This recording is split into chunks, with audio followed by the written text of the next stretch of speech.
بسم الله الرحمن الرحيم نحمده ونصلي على رسوله الكريم أما بعد. La dernière fois nous avions débuté le troisième hadith de ce chapitre sur la foi dans le Bukhari Sharif.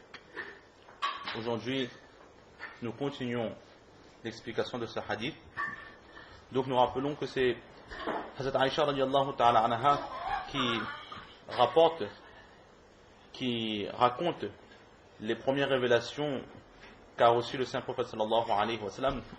Elle disait que tout début c'était des rêves véridiques que le saint prophète sallallahu alayhi wa sallam voyait en songe et qui se réalisaient le lendemain, et exactement comme la lumière du matin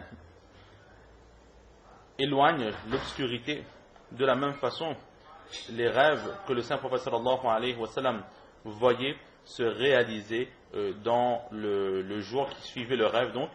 Et exactement comme la lumière enlève l'obscurité, la réalisation du rêve aussi enlevait toute forme d'ambiguïté que le saint prophète sallallahu alayhi wa sallam avait vue. Donc nous avions débuté un peu l'explication de ce hadith.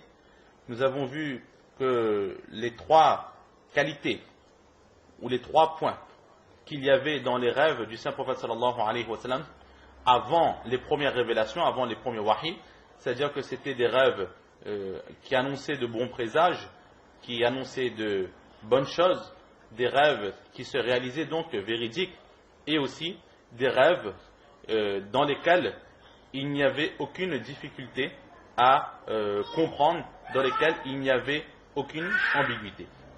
Et aussi nous avions touché un peu ce sujet que le rêve du croyant représente 1/46e de la prophétie. Nous l'avions aussi expliqué.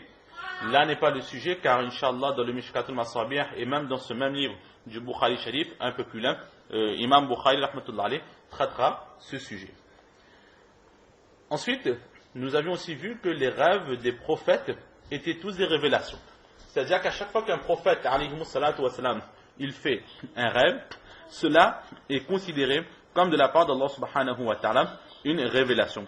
Les prophètes ne font pas comme nous des rêves qui n'ont pas de sens, mais chacun de leurs rêves a un sens.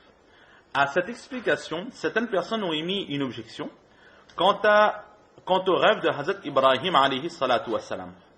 C'est-à-dire que Hazrat Ibrahim alayhi salatu wa salam, il était lui aussi un prophète d'Allah. Et ses rêves aussi, ses songes étaient aussi des révélations, donc des ordres de la part d'Allah subhanahu wa ta'ala qu'il se devait d'obéir. Et les prophètes alayhi salatu wa salam, ils ont un tel amour pour Allah subhanahu wa ta'ala qu'aussitôt l'ordre donné, ils accomplissent immédiatement ce qu'Allah subhanahu wa ta'ala leur a ordonné. Or, dans le songe de Hazrat Ibrahim alayhi salatu wa salam, nous connaissons tous l'histoire où il a vu en plusieurs fois consécutivement qu'il était en train d'égorger son fils Hazrat Ismaïl alayhi salatu wa salam. Donc il a vu cela en rêve, ce qui fait que ce rêve était une révélation, était pour lui de la part d'Allah subhanahu wa ta'ala l'ordre d'égorger son fils.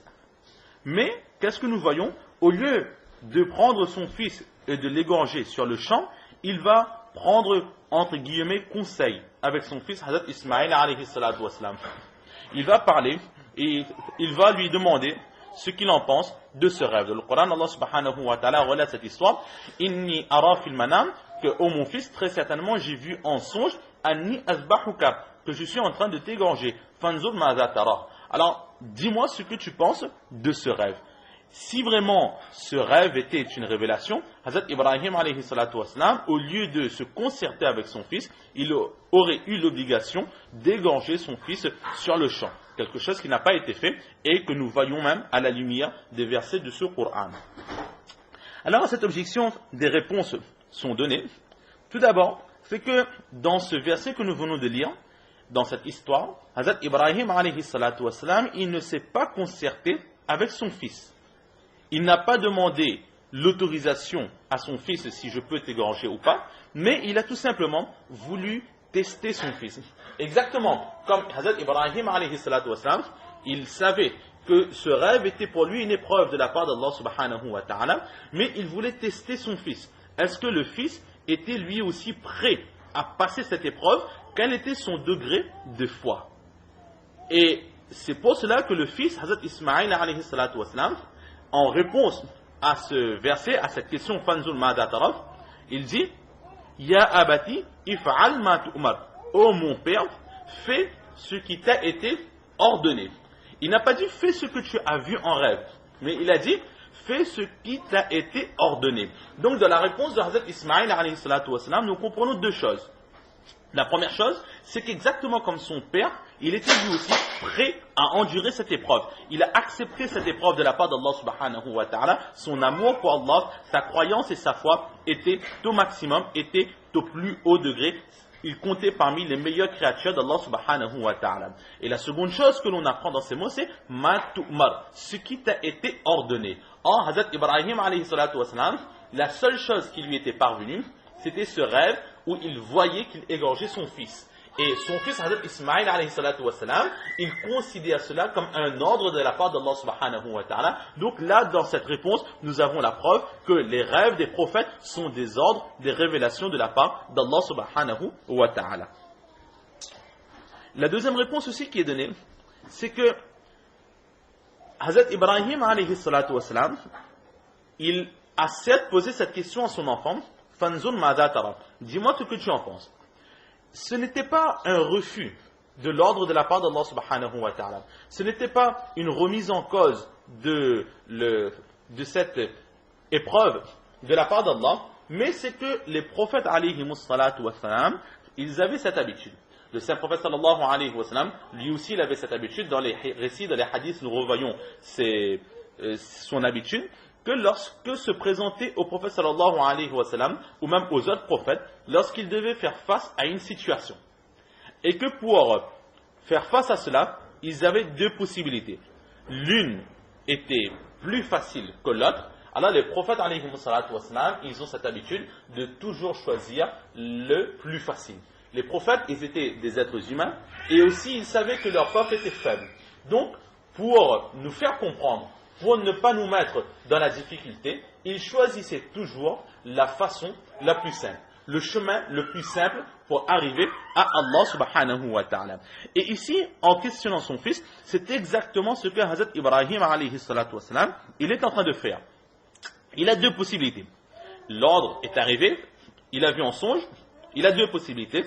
Il prend un couteau, il prend son fils, il le met par terre et il l'égorge.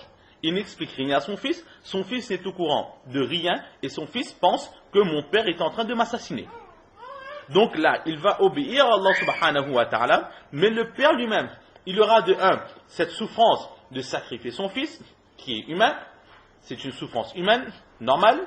Il aura aussi cette souffrance que je suis en train d'accomplir quelque chose, de faire subir à mon enfant une épreuve très dure, et mon pauvre fils, il n'est même pas conscient de ce qui se passe. Il ne peut même pas, dans ce sacrifice, dans cette endurance, il ne peut même pas se réconforter en se disant que ce que je suis en train de supporter, c'est uniquement pour la gloire et pour l'honneur, pour l'amour d'Allah subhanahu wa ta'ala. Donc là, il y a cette souffrance. Et aussi, il y a le pauvre Hazrat Ismaïl alayhi salatu wassalam qui, en se faisant égorger, donc il souffre et il ne sait même pas pourquoi est-ce qu'il souffre. Et de l'autre côté, il y a la facilité, c'est-à-dire que le père explique à son enfant que voilà, en rêve, j'ai vu que j'étais en train de t'égorger. C'est l'ordre d'Allah subhanahu wa ta'ala, nous allons obéir à Allah, donc prépare-toi psychologiquement, physiquement, et Inch'Allah, tu seras très rapidement sacrifié pour Allah subhanahu wa ta'ala. Donc c'est pour cela qu'il a posé cette question. À aucun moment, il n'est revenu sur l'ordre, et il a tout simplement ici choisi le chemin le plus simple pour arriver jusqu'à Allah subhanahu wa ta'ala. Donc là, deux réponses qui sont données à cette objection.